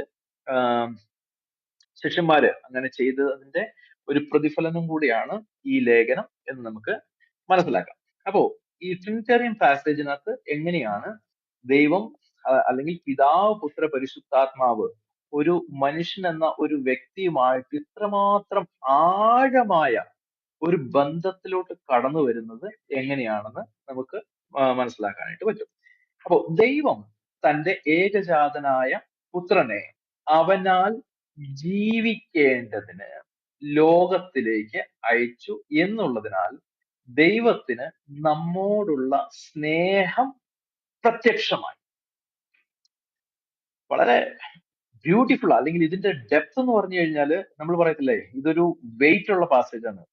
ഹിന്ദിയിലൊക്കെ പറയും വജന്താർ എന്ന് പറയും, വജന്താർ ശബ്ദം എന്ന് പറയും. ഒത്തിരി വെയിറ്റ് ഉള്ള ശബ്ദമാണ് ഇപ്പൊ നമ്മൾ കേട്ടത്. ദൈവം യോഹന്നാന്റെ 3:16 ഈ പാസേജും തമ്മിൽ വളരെ അടുത്ത് ബന്ധമുള്ള അല്ലെങ്കിൽ ഇന്റർവോവൺ പാസേജസ് ആണ്. യോഹന്നാന്റെ സുവിശേഷം 3:16 അതുപോലെ തന്നെ ഈ പാസേജ്. അപ്പോ ഈ ക്രിസ്മസിനകത്ത് നമ്മൾ നമ്മളെ തന്നെ റിഫ്രഷ് ചെയ്തുകൊണ്ട് ഈ വചനഭാഗത്ത് പറയുന്ന കാര്യം നമ്മൾ അനുഭവിക്കുക. അതിതാണ്, ക്രിസ്തേശു ഈ ലോകത്തിലേക്ക് വന്നത് എന്താണെന്ന് ചോദിച്ചു കഴിഞ്ഞാൽ അത്രമാത്രം ദൈവത്തിന് മനുഷ്യരോട് സ്നേഹമുണ്ട്. അപ്പോ ഈ ക്രിസ്തുയേശു അല്ലെങ്കിൽ യേശു ക്രിസ്തു എന്ന് പറയുമ്പോൾ രണ്ട് രീതിയിലാണ് നമ്മൾ മനസ്സിലാക്കുന്നത്. ഒന്ന്, ഈ ലോകത്തിലായിരിക്കുന്ന യേശു, മനുഷ്യനായി വന്ന യേശു. രണ്ട്, മനുഷ്യനായി അല്ലെങ്കിൽ ജഡം ധരിക്കുന്നതിന് മുമ്പുള്ള യേശു. അത് യോഹന്നാന്റെ സുവിശേഷം 1:1 പറയുന്നുണ്ട്. പ്രീ എക്സിസ്റ്റൻസ് ഓഫ് ക്രൈസ്റ്റ്, യേശു ക്രിസ്തു ഈ ലോകത്തിൽ വരുന്നതിന് മുമ്പുള്ള അവസ്ഥ പറയുന്നുണ്ട്. ആദിയിൽ വചനം ഉണ്ടായിരുന്നു, വചനം ദൈവത്തോടു കൂടിയായിരുന്നു, വചനം ദൈവമായിരുന്നു. അപ്പോ ഈ യേശു ക്രിസ്തുവിനെ വചനം എന്നും ആ വചനം എന്താണ് എന്നുള്ള ഡീറ്റെയിൽ നമുക്ക് ബൈബിളിൽ കാണാൻ പറ്റും. എനിവേ, നമ്മൾ ഈ ഖുറാനൊക്കെ പഠിക്കുകയും അത് ഡിസ്കസ് ചെയ്യുകയൊക്കെ ചെയ്യുന്നത് കൊണ്ട് ഈ ബൈബിളിലുള്ള ഒത്തിരി ഫ്രാഗ്മെന്റ്സ് നമുക്ക് ഖുറാനിൽ കാണാനായിട്ട് പറ്റും. ഞാൻ ഈ പറഞ്ഞു വരുന്ന വിഷയമായിട്ട് ഇതിന് ബന്ധമില്ലെങ്കിലും ഈ വചനം എന്നുള്ളത് പറഞ്ഞത് അതിന്റെ ഒരു ഫ്രാഗ്മെന്റ് ഖുറാനിൽ കിടക്കുന്ന കാര്യം ജസ്റ്റ് ഒന്ന് ഓർമ്മിപ്പിക്കുന്നു മാത്രമേ ഉള്ളൂ. ഖുറാനില് ഈ കാര്യം പറയുന്നുണ്ട്. അതായത് ഈസ അള്ളാഹുവിന്റെ വചനമാണ് എന്ന് പറയുന്ന ഒരു ഭാഗമുണ്ട്. അവൻ നൽകിയ ആത്മാവും അവന്റെ വചനമാണ്. റൂഹള്ള, അതുപോലെ തന്നെ കലിമത്തല്ല, ഇങ്ങനെ. അപ്പോ ഈ ഈസായ്ക്ക് നൽകിയ രണ്ട് വിശേഷതകളില് ഒന്ന് കലിമത്തുള്ള അല്ലെങ്കിൽ കലാം എന്നുള്ള ആ ഒരു ഇത് കലിമത്തുള്ള ഒന്ന്. അപ്പോ ആ ഫ്രാഗ്മെന്റ്, ആ കൺസെപ്റ്റ് എവിടെ നിന്നാണ് കിട്ടിയതെന്ന് ചോദിച്ചു കഴിഞ്ഞാൽ, ആ ഫ്രാഗ്മെന്റ്, ആ ഒരു കഷ്ണം, ആ ഫ്രാഗ്മെന്റ് എന്ന് ഞാൻ ഉദ്ദേശിച്ചത് ആ ഒരു കഷ്ണം, വചനം എന്നുള്ള ആ ഒരു ചെറിയ ഒരു കഷ്ണം, ഒരു ഒരു ഒരു ഫ്രാഗ്മെന്റ്, അത് എങ്ങനെയാ വന്നതെന്ന് ചോദിച്ചു കഴിഞ്ഞാല്, ഡെഫിനറ്റ്ലി ബൈബിളിൽ ഇതുപോലെയുള്ള ആയത്തുകൾ അതിന്റെ ഫുൾ സ്ട്രെങ്ത്തിൽ കിടക്കുന്നുണ്ട്, അല്ലെങ്കിൽ മുഴുവൻ ഡെഫിനിഷനോടുകൂടെ കിടക്കുന്നുണ്ട്. എന്നാൽ ഇതൊന്നും അതിന്റെ പൂർണ്ണതയിൽ അങ്ങോട്ട് എത്തിക്കാൻ പറ്റിയില്ല. എന്നാൽ ഫ്രാഗ്മെന്റ്സ് നമുക്ക് കാണാനായിട്ട് പറ്റും, അതിന്റെ കഷ്ണങ്ങൾ, അവിടുത്തെ ഇവിടുത്തെ കഷ്ണങ്ങൾ നമുക്ക് കാണാനായിട്ട് പറ്റും. എനിവേ, അപ്പോ യേശുക്രിസ്തുവിന്റെ പ്രീ എക്സിസ്റ്റൻസ്, ആദിയിൽ വചനം ഉണ്ടായിരുന്നു, വചനം ദൈവത്തോടു കൂടിയായിരുന്നു, വചനം ദൈവമായിരുന്നു. അപ്പോ ഈ ക്രൈസ്തവര് യേശു ക്രിസ്തു ഈ ലോകത്തിൽ ജനിച്ചു, ജീവിച്ചു, മരിച്ചു, ഉയർത്തെഴുന്നേറ്റു, അങ്ങനെ അത്ര മാത്രമല്ല വിശ്വസിക്കുന്നത്. യേശു ക്രിസ്തുവിനെ കുറിച്ച് ഒരു വ്യക്തി അറിയുന്നത് ഈ ലോകത്തിൽ സാധാരണ വന്ന ഒരു മനുഷ്യനായി ആരംഭിച്ച അവിടം തൊട്ടല്ല ഒറിജിനൽ യേശുക്രിസ്തുവിന്റെ പരിചയം നമുക്ക് ലഭിക്കുന്നത്, അല്ലെങ്കിൽ ഒരു അറിവ് നമുക്ക് ലഭിക്കുന്നത്. മറിച്ച് യേശുക്രിസ്തുവിന്റെ പ്രീ എക്സിസ്റ്റൻസ് തൊട്ടാണ്.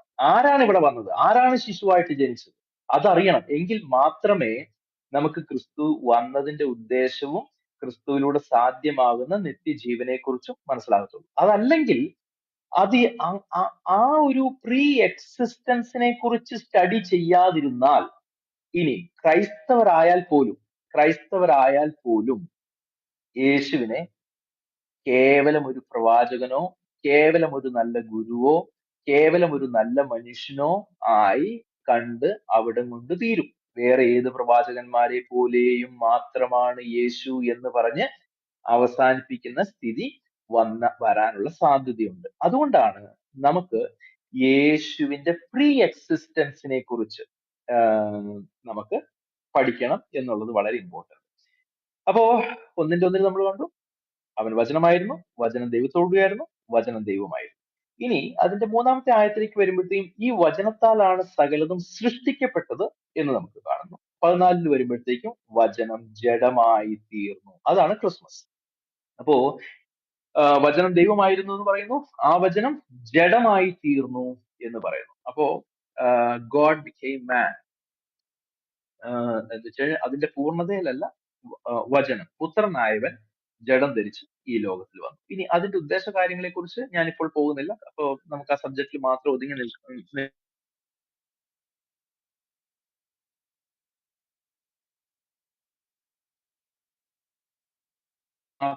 ചോദിച്ചു കഴിഞ്ഞാൽ, ദൈവത്തിന്റെ മനുഷ്യരോടുള്ള ആഴമായ സ്നേഹത്തിന്റെ പ്രകടനമാണ് ഈ പുത്രൻ വെളിപ്പെടുത്തുന്നത്, അല്ലെങ്കിൽ പുത്രനിലൂടെ കാണുവാനായിട്ട് കഴിയുന്നത്. അതുകൊണ്ടാണ് ഒരു വ്യക്തി യേശുവുമായിട്ടുള്ള ഒരു ബന്ധത്തിലോട്ട് വരുമ്പോഴത്തേക്കും, സത്യം പറഞ്ഞു കഴിഞ്ഞാൽ, സ്നേഹത്തിന് അടിമപ്പെടുക, സ്നേഹത്തിന്റെ അധീനതയിലേക്ക് തന്നെത്താൻ ഏൽപ്പിച്ചു കൊടുക്കുക. ഈ പാസേജ് നമുക്ക് കണ്ടിന്യൂ ചെയ്യാം. ദൈവം തന്റെ ഏകജാതനായ പുത്രനെ നാം എന്ന് വെച്ച് കഴിഞ്ഞാൽ യേശുവിൽ വിശ്വസിക്കുന്ന ഓരോ വ്യക്തിയും, അത് നമ്മുടെ സ്പീക്കർ പാനലിലുള്ള ഓരോരുത്തരും, എന്നെ കേട്ടുകൊണ്ടിരിക്കുന്ന താഴെ ഓഡിയൻസിലുള്ള ഓരോ വ്യക്തികളും, നമുക്കെല്ലാവർക്കും ഉള്ള ലോകത്തിലേക്കുള്ള ദൈവത്തിന്റെ സന്ദേശം എന്താണെന്ന് വെച്ച് കഴിഞ്ഞാൽ, നാം ആരായിരുന്നാലും, ഏത് ജാതിയോ മതമോ, ഏത് ഭാഷ പറയുന്നവരോ, സമ്പന്നനെന്നോ ദരിദ്രനെന്നോ, കുഞ്ഞെന്നോ മുതിർന്നവരെന്നോ, സ്ത്രീയെന്നോ പുരുഷനെന്നോ, യാതൊരു തരത്തിലുള്ള വകഭേദവും കൂടാതെ ദൈവം തന്റെ ഏകജാതനായ പുത്രനെ നാം അവനാൽ ജീവിക്കേണ്ടതിന് ലോകത്തിലേക്ക് അയച്ചു. So he was with the father. അവൻ പിതാവിനോടൊപ്പം ഉണ്ടായിരുന്നു. Now the Father has sent him to the world.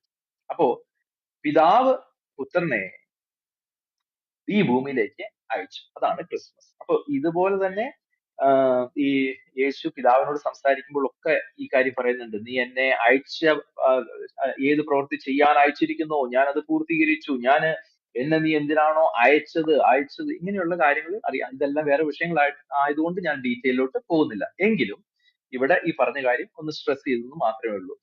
ആഹ് നാം അവനാൽ ജീവിക്കേണ്ടതിന് ലോകത്തിലേക്ക് അയച്ചു.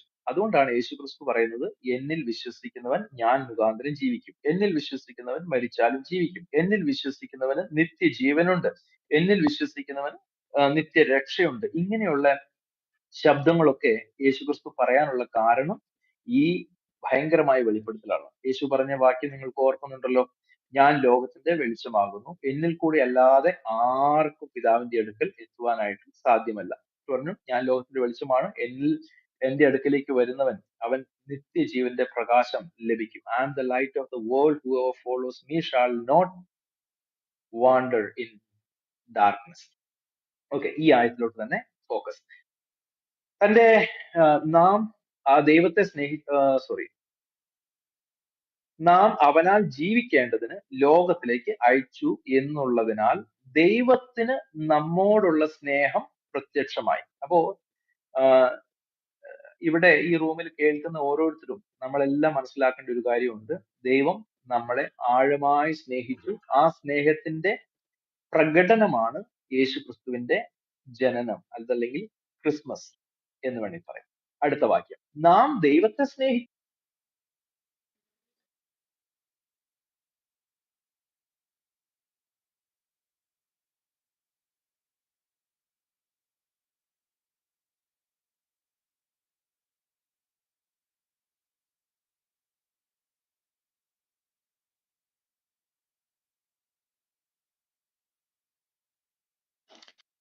കേൾക്കാവോ ലീ സിസ്റ്ററെ? ഹലോ, കേൾക്കാൻ പറ്റുന്നുണ്ടോ? കേൾക്കാം കേൾക്കാം.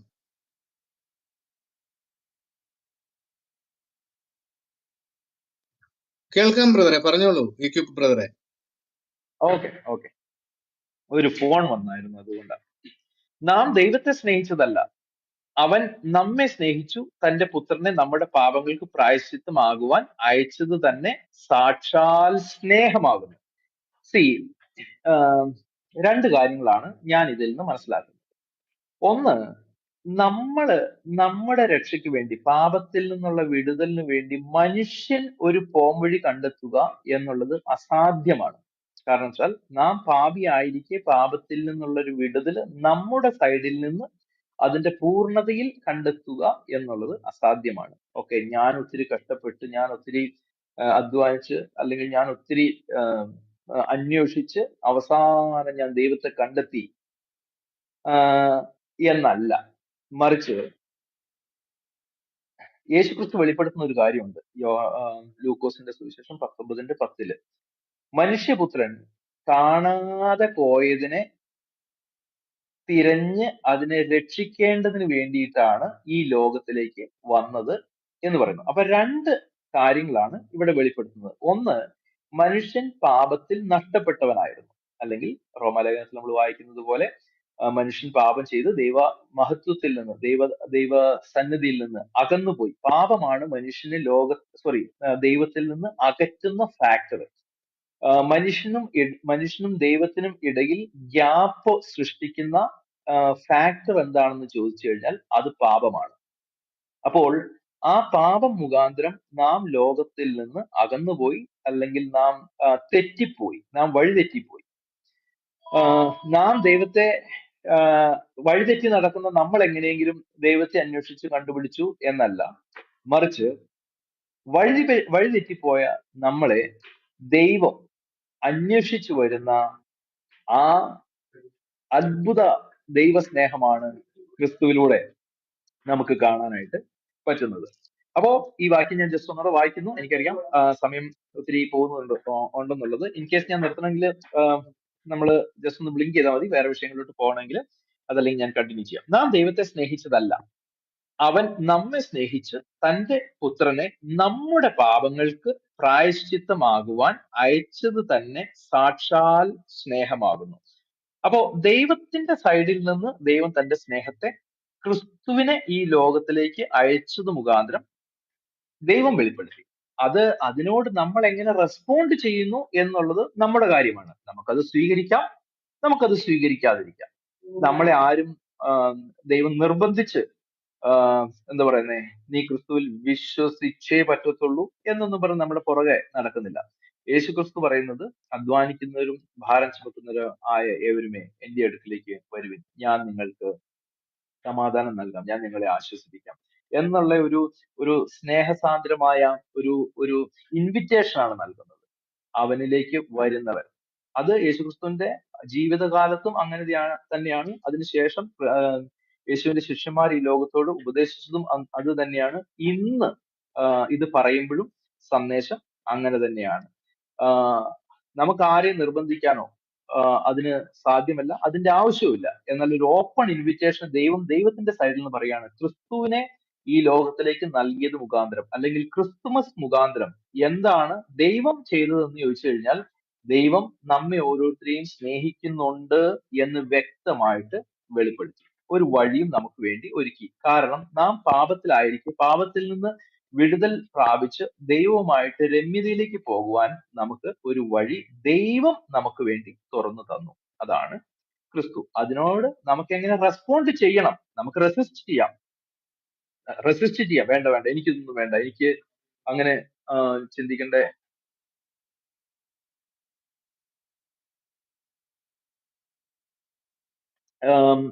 നമുക്ക് എങ്ങനെ വേണേലും റെസ്പോണ്ട് ചെയ്യാം. തുടർന്നുള്ള ആയത്തുകൾ, നാം ദൈവത്തെ സ്നേഹിച്ചതല്ല, അവൻ നമ്മെ സ്നേഹിച്ചു, തന്റെ പുത്രനെ നമ്മുടെ പാപങ്ങൾക്ക് പ്രായശ്ചിത്തമാകുവാൻ അയച്ചത് തന്നെ സാക്ഷാൽ സ്നേഹമാകുന്നു. So be assured, God loves you. God loves you. പ്രിയമുള്ളവരെ, ദൈവം നമ്മെ ഇങ്ങനെ സ്നേഹിച്ചു എങ്കിൽ നാമും അന്യോന്യം സ്നേഹിക്കേണ്ടതാകും. This is the second phase of Christmas.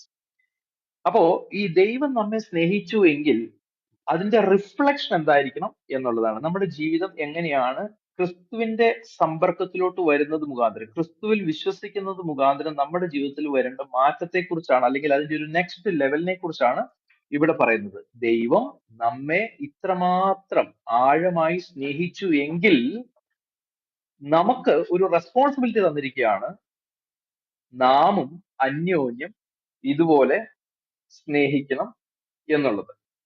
ഞാന് ഒരു വാക്യം കൂടി ഇതിനോട് ചേർന്നൊന്ന് വായിക്കുകയാണ്. 4:20. എന്റെ ജീവിതത്തിൽ എന്നെ ഏറ്റവും അധികം സ്വാധീനിച്ച ഒരു വാക്യം ഏതാണെന്ന് നിങ്ങൾ ചോദിച്ചു കഴിഞ്ഞാൽ 1 യോഹന്നാൻ 4:20 അതെന്താണ്? ഞാൻ ദൈവത്തെ സ്നേഹിക്കുന്നു എന്ന് പറയുകയും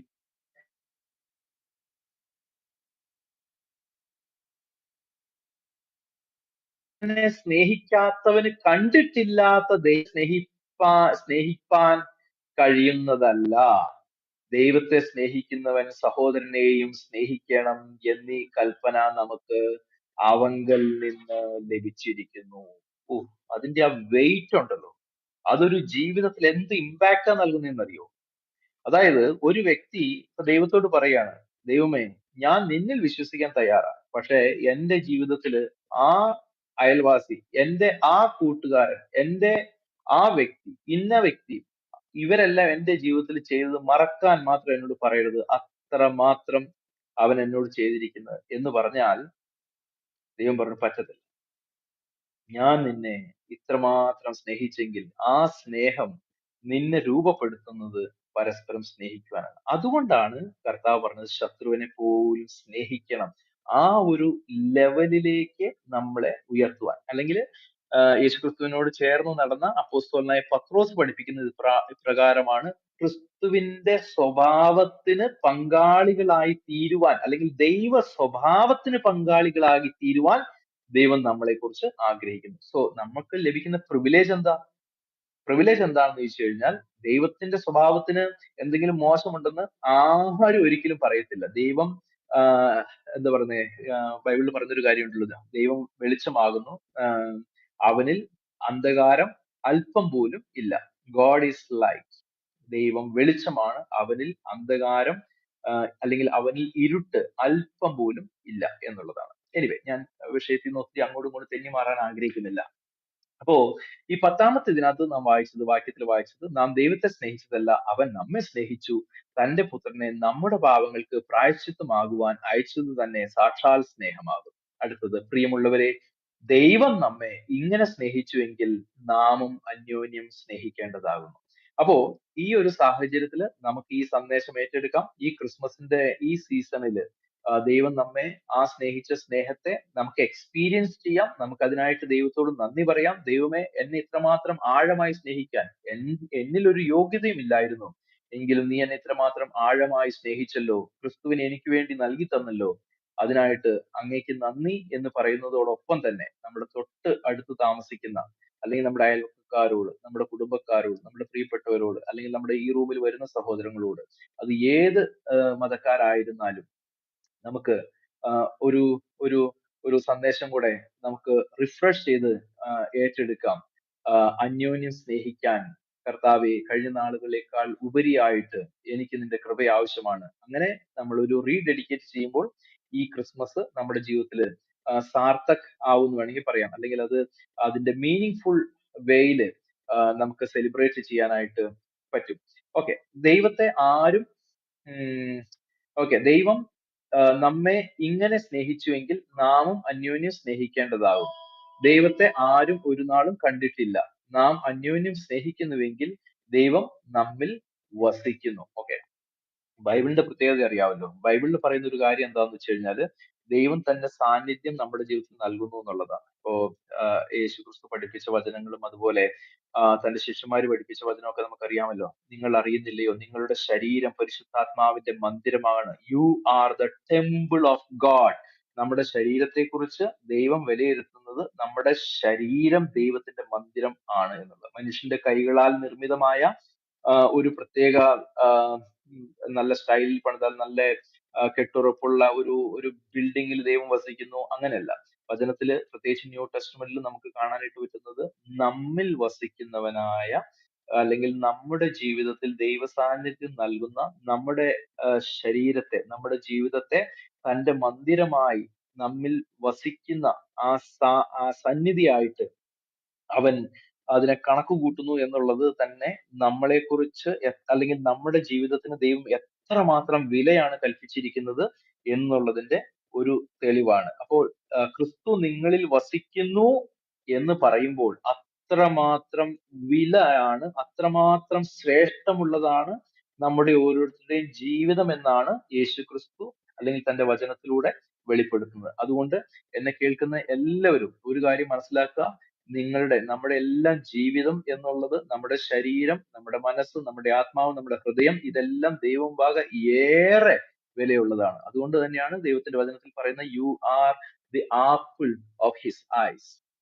അവന്റെ എന്താ പറഞ്ഞ കണ്ണിലെ കൃഷ്ണമണി പോലെ ആണ് അവൻ നമ്മളെ കരുതുന്നത്. പഴയ നിയമത്തിൽ നോക്കിയാലും പുതിയ നിയമത്തിൽ നോക്കിയാലും പറയുന്നത് നിജ് ബാഗ് എന്ന് ഹിന്ദിയിൽ പറയും, നിജ് ബാഗ്, അപ്പന നിജ് ധൻ ടെഹരായ എന്ന് പറഞ്ഞ, അല്ലെങ്കിൽ ദൈവത്തിന്റെ ധനം എന്ന് പറയുന്നത്, ദൈവത്തിന്റെ ധനം എന്ന് പറയുന്നത് ഈ ലോകത്തിലെ വസ്തുവകകളെയല്ല, മറിച്ച് ദൈവം തന്റെ ധനം എന്ന് പറയുന്നത് താൻ തിരഞ്ഞെടുത്ത ജനത്തെ കുറിച്ചാണ് പറയുന്നത്. ഇപ്പൊ നമ്മുടെ കയ്യിൽ ഒരു കാറോ വീടോ അല്ലെങ്കിൽ സ്വർണ്ണോ വെള്ളിയോ പൈസയൊക്കെ ഉണ്ടെന്നുണ്ടെങ്കിൽ നമ്മൾ പറയും, ഓക്കെ, എന്റെ കയ്യിൽ ഇച്ചിരി പൈസയുണ്ട്, ധനമുണ്ട് എന്ന് പറയും. അപ്പോ ബൈബിളിൽ പറയുന്ന ഒരു കാര്യമുണ്ട്, ആകാശം ദൈവത്തിൻ്റെത്, ഭൂമിയും അവന്റേത്, സമുദ്രം അവന്റേത്, അതുപോലെ പർവ്വതങ്ങളും അവന്റേത്, സ്വർണവും വെള്ളിയും അവന്റേത്, സകലതും അവന്റേത്. എന്നാൽ ഇതിനെയൊക്കെ നോക്കിയിട്ട് ദൈവം ഇതാണ് എന്റെ ധനം എന്നുള്ള രീതിയിലല്ല പറയുന്നത്. എന്നാൽ ദൈവത്തിൽ വിശ്വസിക്കുന്ന ഓരോ വ്യക്തിയെയും നോക്കിയിട്ട് ദൈവം തന്റെ വചനത്തിലൂടെ പറയുന്നത്, you are my precious people. എന്റെ ബഹുമൂല്യ, അല്ലെങ്കിൽ എന്റെ ഏറ്റവും വിലയേറിയ ധനം എന്ന് പറയുന്നത് എന്റെ ജനമാണ്. അത് നമുക്കറിയാം, ഈ ബന്ധത്തിന്റെ ആ ഒരു റിച്ച്നെസ്സിനെ കാണിക്കാൻ വേണ്ടിയിട്ടാണ് അത് പറയുന്നത്. ഇപ്പൊ നമ്മൾ നമ്മുടെ കുഞ്ഞുങ്ങളെ പറയത്തില്ലേ, നമ്മൾ ഏറ്റവും അധികം സ്നേഹിക്കുന്ന നമ്മുടെ കുഞ്ഞുങ്ങളെ നമ്മുടെ കരങ്ങളിലെടുത്ത് നമ്മൾ അവരുടെ പേരല്ല പലപ്പോഴും പറയുന്നത്, മറിച്ച് നമ്മൾ പലപ്പോഴും പറയുന്നത് എന്റെ പൊന്നെ, എന്റെ മുത്തേ, ചക്കരേ, ഇങ്ങനെയുള്ള നമ്മുടെ ആ സ്നേഹത്തിന്റെ ആഴം വെളിപ്പെടുത്തുവാൻ വേണ്ടിയിട്ട് ഇതുപോലെയുള്ള വാക്കുകളാണ് പൊതുവെ നമ്മൾ പ്രകടമാക്കുന്നത്. എനിവേ, ഞാൻ മുമ്പോട്ട് പെട്ടെന്ന് പോയിട്ട് ഇനി പെട്ടെന്ന് തന്നെ അവസാനിപ്പിക്കാം. ദൈവത്തെ ആരും ഒരു നാളും കണ്ടിട്ടില്ല, നാം അന്യോന്യം സ്നേഹിക്കുന്നുവെങ്കിൽ ദൈവം നമ്മിൽ വസിക്കുന്നു. അവന്റെ സ്നേഹം നമ്മിൽ തികഞ്ഞുമിരിക്കുന്നു. നാം അവനിലും അവൻ നമ്മിലും വസിക്കുന്നു എന്ന് അവൻ തന്റെ ആത്മാവിന് തന്നതിനാൽ നാം അറിയുന്നു. പിതാവ് പുത്രനെ ലോകരക്ഷിതാവായിട്ട് അയച്ചിരിക്കുന്നു. See, this is important. This is Christmas. This is Christmas. Christmas എന്താ? പിതാവ് പുത്രനെ ലോകരക്ഷിതാവായിട്ട് അയച്ചിരിക്കുന്നു എന്ന് ഞങ്ങൾ കണ്ടു, സാക്ഷ്യം പറയുന്നു. 4:13-14 ആണ് ഞാനിപ്പോൾ വായിച്ചത്. അത് പറയാ, പിതാവ് പുത്രനെ ലോകരക്ഷിതാവായിട്ട് അയച്ചിരിക്കുന്നു. യേശുവിനെ ഉള്ളിൽ കൈക്കൊള്ളുന്നതും യേശുവുമായി ജീവിക്കുന്നതുമാണ് ഏറ്റവും മനോഹരമായ ക്രിസ്തീയ ജീവിതം. അങ്ങനെ ഉണ്ടെങ്കിൽ ക്രിസ്മസ് സെലിബ്രേഷന് മീനിങ് ഉണ്ട്. എനിവേ, എന്ന് എവിടെയാ? പിതാവ് പുത്രനെ ലോകരക്ഷിതാവായിട്ട് അയച്ചിരിക്കുന്നു എന്ന് ഞങ്ങൾ കണ്ട് സാക്ഷ്യം പറയുന്നു. യേശു ദൈവപുത്രൻ എന്ന് സ്വീകരിക്കുന്നവനിൽ ദൈവവും അവൻ ദൈവത്തിലും വസിക്കുന്നു. ഇവിടെ വരുമ്പോഴാണ് പലപ്പോഴും നമ്മുടെ മുസ്ലിം സഹോദരങ്ങൾക്ക് പ്രശ്നം വരുന്നത്. ഓക്കെ, അവർക്ക് യേശുവിനെ ഇപ്പൊ ഞാൻ നമ്മുടെ സൈഡിൽ നിന്നാണ് പറയുന്നത്. ഇപ്പൊ ഈസ യേശു എന്നുള്ള ആ ഡിഫറൻസിനെ മാറ്റി നിർത്തിക്കൊണ്ട് യേശു എന്നുള്ള വാക്ക് മാത്രമേ ഞാൻ ഉപയോഗിക്കുന്നുള്ളൂ. അവർക്ക് യേശുവിനെ ഇഷ്ടമാണ്, യേശു പ്രവാചകനാണെന്ന് അവർക്ക് പറയുന്നതിൽ യാതൊരു ബുദ്ധിമുട്ടുമില്ല. എന്നാൽ ഇവിടെ വ്യക്തമായിട്ട് പറയുന്ന ഒരു കാര്യമുണ്ട്. യേശു 14 പറയുന്നു, പിതാവ് പുത്രനെ ലോകരക്ഷിതാവായി അയച്ചിരിക്കുന്നു എന്ന് ഞങ്ങൾ കണ്ടു, സാക്ഷ്യം പറയുന്നു. ഇനി പറയുന്നത്, യേശു ദൈവപുത്രൻ എന്ന് സ്വീകരിക്കുന്നവനിൽ, അങ്ങനെ ഏറ്റു പറയണം, അങ്ങനെ സ്വീകരിക്കണം. എന്താണ് സ്വീകരിക്കുന്നത്? യേശുവിനെ സ്വീകരിക്കുക എന്ന് പറഞ്ഞാൽ, ഞങ്ങളും യേശുവിൽ വിശ്വസിക്കുന്നുണ്ട്, ഞങ്ങളും അവൻ പറഞ്ഞതിൽ വിശ്വസിക്കുന്നുണ്ട്. No no no no. ഇവിടെ വചനത്തിൽ ഒരു സന്ദേശമുണ്ട്. എന്താണെന്ന്? യേശു ദൈവപുത്രൻ, യേശു ദൈവപുത്രൻ എന്ന് സ്വീകരിക്കുന്നവനിൽ ദൈവവും അവൻ ദൈവത്തിലും വസിക്കുന്നു. ഇങ്ങനെ ദൈവത്തിന് നമ്മോടുള്ള സ്നേഹത്തെ നാം അറിഞ്ഞും വിശ്വസിച്ചും ഇരിക്കുന്നു. ദൈവം സ്നേഹം തന്നെ. സ്നേഹത്തിൽ വസിക്കുന്നവൻ ദൈവത്തിൽ വസിക്കുന്നു, ദൈവം അവനിലും വസിക്കുന്നു. ഇവിടം വരെയാണ് ഞാൻ വായിച്ചത്. പിന്നെ മുമ്പോട്ട് പോയി 20ാമത്തെ ആയത്തും കൂടെ ഞാൻ വായിച്ചു. ഞാൻ ഇവിടെ അവസാനിപ്പിക്കുകയാണ്. ക്രൈസ്റ്റ് ബ്രദർ മനോഹരമായിട്ട് ഒരു ക്രിസ്മസിന്റെ ആ ഒരു മനോഹാരിതയെ കുറിച്ചും ഞാൻ പൂർണ്ണമായിട്ടും കേട്ടില്ലെങ്കിലും ഞാൻ കേട്ടത് അതിനോട് ചേർന്നാണ് ഞാൻ പറയാൻ ശ്രമിച്ചത്. പ്രിയപ്പെട്ടവരെ, ദൈവം നമ്മളെ ഈ ക്രിസ്മസ് സീസണിൽ സഹായിക്കട്ടെ. ഒരു ഭൗതികമായ സെലിബ്രേഷൻ മാത്രമല്ല, ഭൗതികമായിട്ട് സെലിബ്രേറ്റ് ചെയ്യുന്നത് നല്ലത് തന്നെയാണ്, കുഴപ്പമൊന്നുമില്ല അതിനകത്ത്. ഇപ്പൊ നമ്മള് കേട്ടതുപോലെ നമുക്കറിയത്തില്ല ഏത് ഡേറ്റിലാണ് യേശു ജനിച്ചത്, അല്ലെന്നുണ്ടെങ്കിൽ അതൊന്നും ഒരുപക്ഷെ നമുക്കറിയത്തില്ല. That's okay. പക്ഷെ യേശു ജനിച്ചു എന്നറിയാമല്ലോ. യേശു ജനിച്ചു. അപ്പൊ നമുക്ക് എക്സാക്ട് ഡേറ്റ് അറിയത്തില്ല എന്നിരിക്കെ ഏതെങ്കിലും ഒരു ഡേറ്റിൽ നമ്മൾ സെലിബ്രേറ്റ് ചെയ്തു, അത് 25th ആണെങ്കിൽ that's fine, no issue. As long as you are sure Jesus is born, no matter what day he is born. Not the day is important, but Jesus is important. Jesus, യേശുവാണ് അവിടുത്തെ centre of attraction, not the day. December 25 അല്ല centre of attraction, എന്നാൽ യേശുവാണ് attraction, യേശുവാണ് കഥാപാത്രം. അപ്പോൾ ആ യേശു കഥാപാത്രമായിരിക്കുമ്പോൾ അതിന് ചുറ്റും എന്താണെന്നുള്ളതിനകത്ത് ശ്രദ്ധ പോകേണ്ട കാര്യമില്ല. യേശുവിൽ മാത്രം നമുക്ക് നോക്കിയാൽ മതി.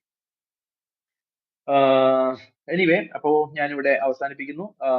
എല്ലാ പ്രിയപ്പെട്ടവർക്കും ഒരിക്കൽ കൂടെ ക്രിസ്തേശുവിന്റെ നാമത്തിൽ സ്നേഹവന്ദനത്തെ അറിയിക്കുന്നു. നമുക്ക് എക്സ്പീരിയൻസ് ചെയ്യാം, ദൈവത്തിന്റെ സ്നേഹത്തെ മനസ്സിലാക്കാം, അവന് നന്ദി പറയാം. അതോടൊപ്പം തന്നെ ഇന്നത്തെ ക്രിസ്മസ് സന്ദേശത്തിൽ ഞാൻ ഒരു കാര്യം കൂടെ പറയാൻ ആഗ്രഹിക്കുന്നത്, നമുക്ക് ദൈവത്തോടുള്ള സ്നേഹത്തെ നമുക്ക് വർദ്ധിപ്പിക്കാം. അവൻ നമ്മെ ആഴമായിട്ടാണ് സ്നേഹിക്കുന്നതെന്ന് മനസ്സിലാക്കാം.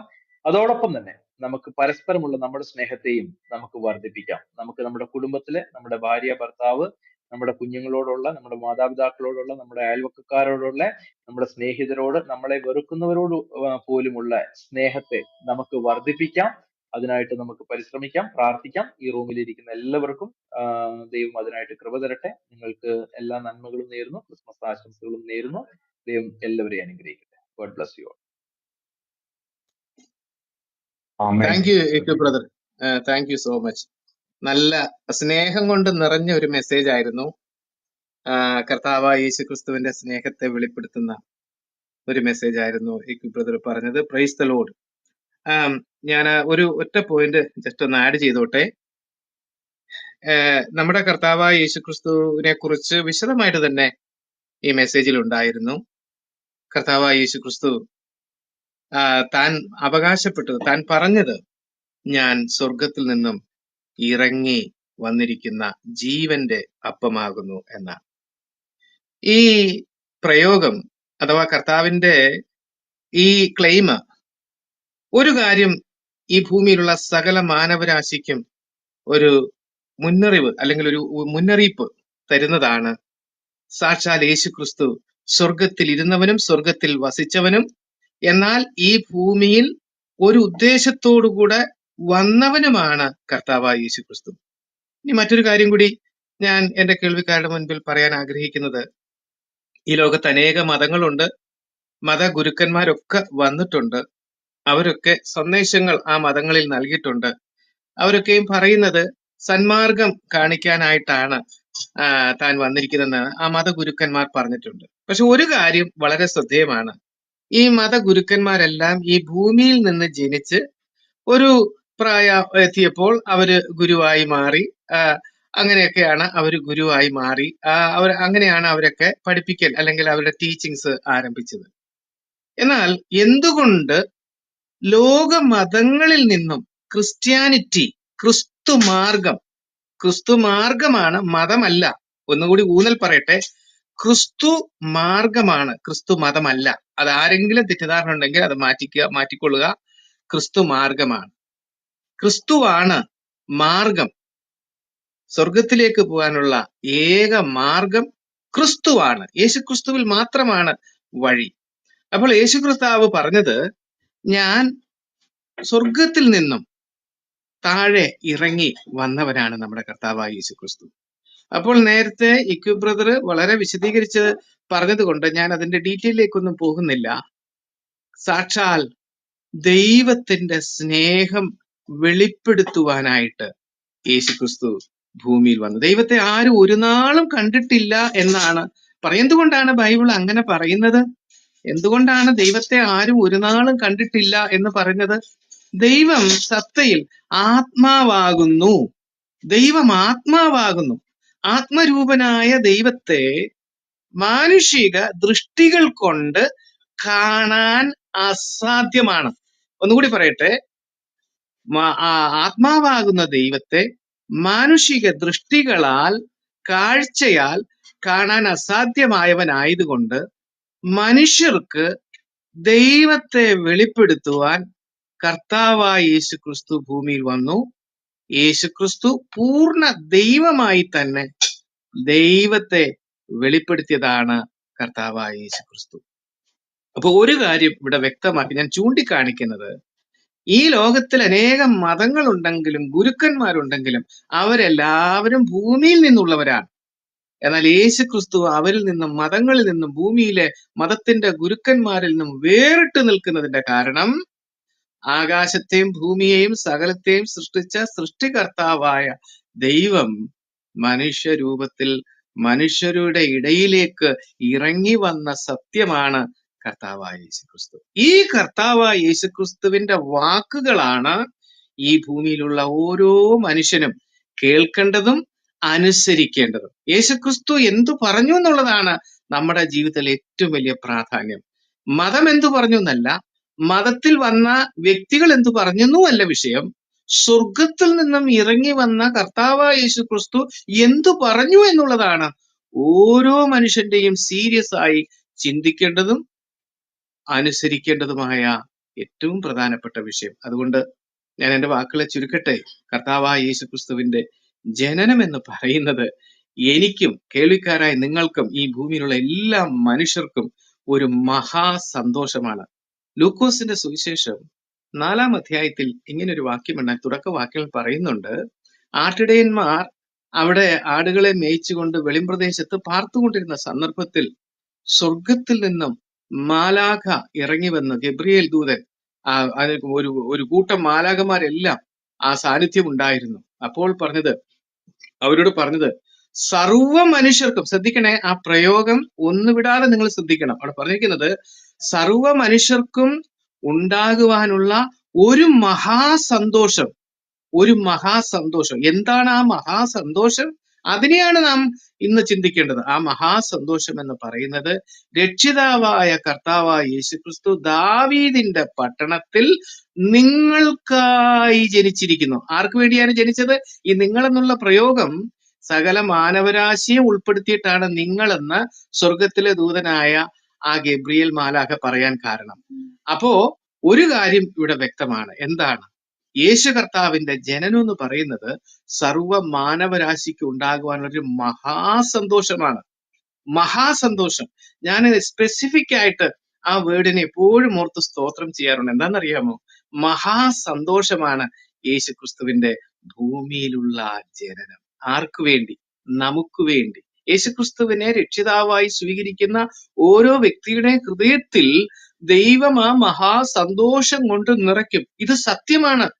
ഇത് ഒരു ഏതെങ്കിലും രീതിയിൽ ഇമോഷണൽ ആയിട്ടോ ആരെയെങ്കിലും പറഞ്ഞ് എന്തെങ്കിലും രീതിയിൽ അവരെ ഒരു ഉത്തേജനം കൊള്ളിപ്പിക്കുന്ന വാക്കുകളല്ല. ഉത്തേജനം ഉണ്ട്, എന്നാൽ ഇതൊരു യാഥാർത്ഥ്യമായി തീരുന്ന സത്യമാണ് മഹാസന്തോഷം. ഇന്ന് യേശുക്രിസ്തുവിനെ രക്ഷിതാവായി സ്വീകരിച്ച ഒരു വ്യക്തിയുടെ ഹൃദയത്തിൽ ഭയം മാറി. ഭയം, ഏറ്റവും വലിയ ഭയം എന്ന് പറയുന്നത് മരണഭയമാണ്. ആ മരണഭയം എന്നേക്കുമായി നീങ്ങുന്നത് യേശുക്രിസ്തു ഒരുവന്റെ ഹൃദയത്തിൽ വരുമ്പോഴാണ്.